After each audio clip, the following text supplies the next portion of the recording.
कांतापुर नाम के गांव में वरालम्मा और शिवैया नाम के दो पति पत्नी रहते थे। उनका इकलौता बेटा बालराजू था।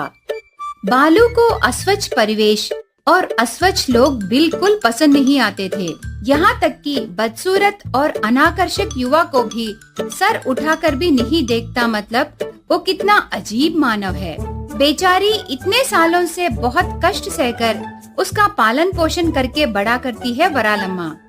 अभी बालू को शादी का उम्र आता है। पिछले 3 सालों से उसके लिए बहुत सारे रिश्ते देख रहे थे, फिर भी हर एक लड़की में किसी न किसी कमी दिखाकर हर एक रिश्ते को खराब कर रहा था। आखिर में पास गांव से आए एक रिश्ते के बारे में वरालम्मा उसका बेटा बालू से ऐसे कहने लगी। देखो रे बालू, तेरे लिए रिश्ते देख देख के 3 साल हो गए हैं। इस तरह कोई ना कोई बहाना कहते गए तो इस जन्म में तेरी शादी नहीं होगी। फिर भी तेरी किस्मत अच्छी है जो एक अच्छा रिश्ता आया है। लड़की कुंदन की गुड़िया की तरह बहुत सुंदर है। ऊपर से घर के कामकाज करना और खाना बनाना भी बहुत अच्छी तरह से आता बोले। इसीलिए अगर तुम कोई बहाना नहीं कहने से कम ये रिश्ता कायम होगी, नहीं तो तेरे लिए रिश्ते देखना मुझसे नहीं होगा बालू। उसके बाद तेरी मर्जी। ऐसे डट के कहने पर बालू बहुत सोचकर माँ से ऐसे कहने लगा। ठीक है माँ, तुम इतना कहती हो तो मैं ये विषय के बारे में थोड़ा सोचूंगा। पर लड़की का फोटो मुझे दिखाओ। वो लड़की कौन सी गुड़िया है मैं डिसाइड करूंगा। ऐसे कहने पर वरालम्मा अंदर जाकर उसका फोन लाकर उसमें रहे वो लड़की वाले भेजे लड़की का फोटो बेटे बालू को दिखाती है। उस लड़की का फोटो देखकर बालू का दिमाग घूम जाता है।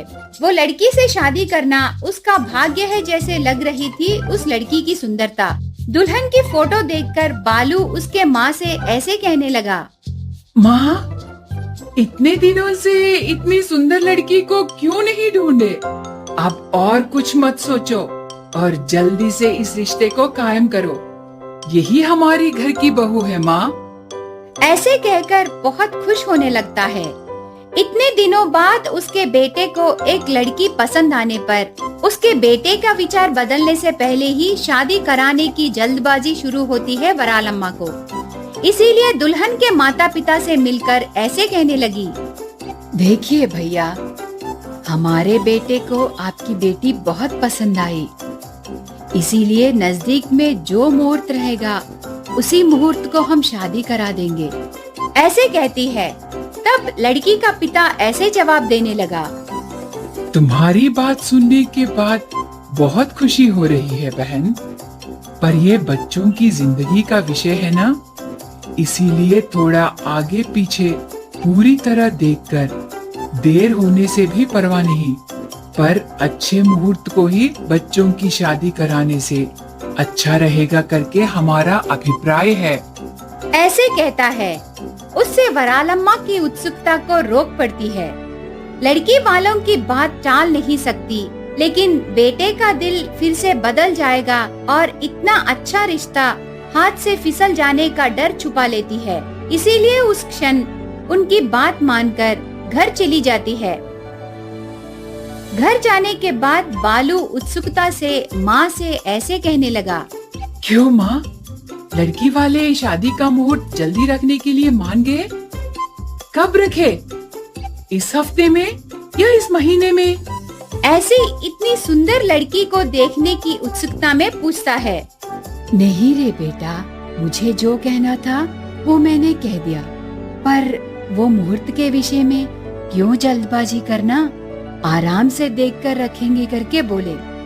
ऐसे कहने पर बालू लड़की वालों से बात करके आखिर में बहुत जल्दी ही पास रहे एक मुहूर्त को तय करके शादी के लिए तैयार हो जाता है। बहुत खुशी से शादी के मंडप में दुल्हन सुमा को मंगलसूत्र पहनाकर 7 फेरे लेते समय अचानक से उसकी साड़ी को आग लग जाती है। उस फायर एक्सीडेंट में सुमा का चेहरा बहुत बुरी तरह से जल जाता है। इतनी सुंदर रही सुमा उसका चेहरा जल जाने पर बदसूरत बन जाती है। उससे वो उसे नहीं चाहिए और तालाक दे दूंगा करके जिद किए बैठे बालू को माँ ऐसे समझाने लगी। देखो बालू, जब तक लड़की के गले में मंगलसूत्र नहीं पहनाते तब तक वो हमारी बात जरूर सुनते, पर अभी शादी हो गई है, वो हमारे घर की बहू बन गई। अब तुम्हें उसके साथ जिंदगी जीना पड़ेगा, नहीं तो सबके सामने हम दोषी हो जाएंगे। फिर भी वो लोग नहीं नहीं करके कहते रहे, पर तुमने उनकी बात नहीं सुनी और पास के मुहूर्त को ही शादी पक्की कर ली। ऐसे करने से ऐसे ही होगा बेटा, इसीलिए कहते हैं बड़ों के कहे अच्छी बातें सुननी चाहिए। ऐसे माँ की बातों को मानने के सिवा और कोई रास्ता नहीं रहता बालू को। इसीलिए उसे नापसंद होने पर भी उसकी बदसूरत पत्नी सुमा को परिवार बसाने घर ले आना पड़ा। थोड़े दिनों बाद सुमा को जलन के चोट ठीक हो जाने पर भी उस चोट से हुए धब्बों के कारण सुमा बदसूरत दिखाई देने लगती है। इसीलिए बालू को उसे देखना भी पसंद नहीं आता था।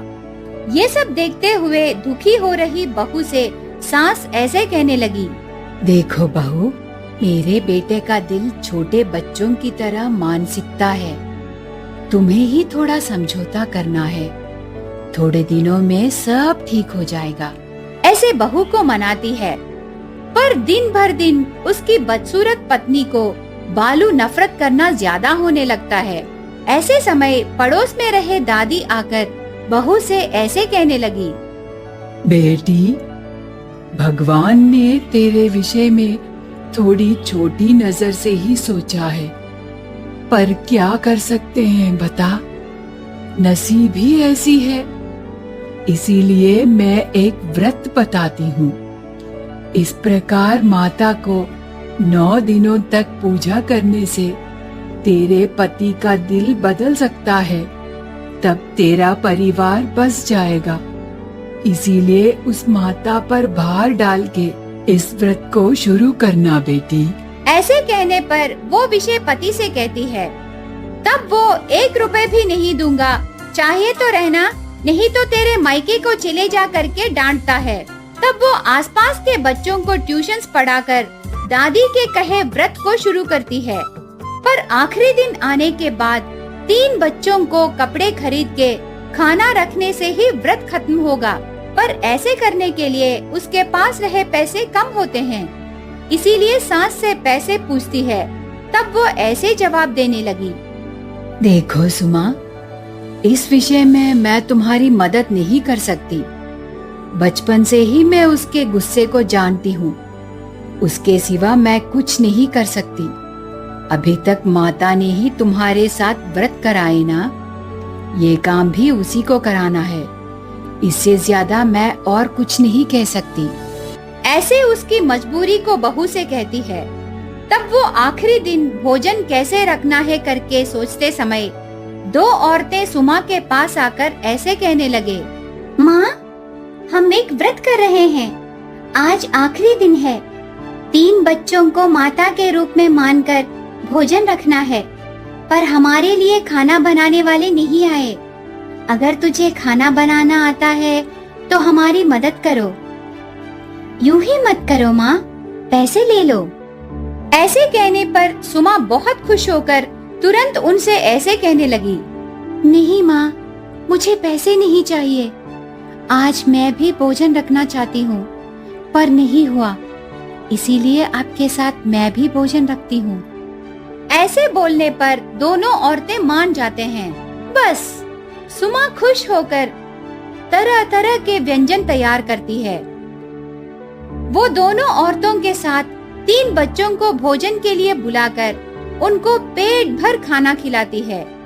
ये सब काम पूरा होने के बाद पीछे मुड़कर देखने पर उतना मदद किए वे दोनों औरतें दिखाई नहीं देते। तब सुमा उन बच्चों से ऐसे पूछने लगी, बच्चों, इससे पहले मेरे साथ आए 2 आंटियाँ कहाँ गए हैं? क्या तुमने देखा है? ऐसे पूछती है। तब बच्चों में से एक बच्चा ऐसे कहने लगा, नहीं आंटी, आप अकेले ही हमें बुलाए ना, तब आपके साथ कोई भी नहीं थे। वो जवाब सुनते ही सुमा का दिमाग घूम जाता है। सुबह से उसके काम में मदद किए वो औरतें बच्चों को क्यों नहीं दिखाई दिए करके सोचते समय उसे चक्कर आकर नीचे गिर जाती है।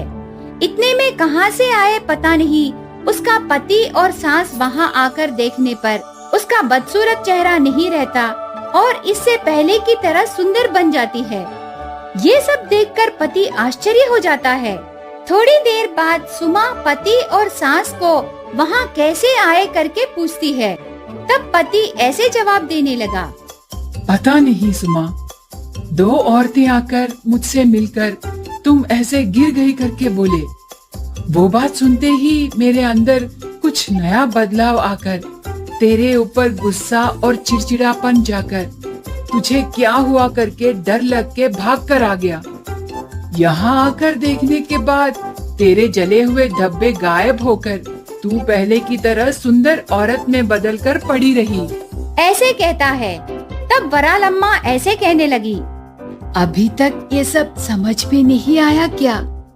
सुमा के लिए माताएं ही नीचे आकर ये सब किए हैं बेटा। आज मेरी बहू के वजह से माताओं को हमने देखा है।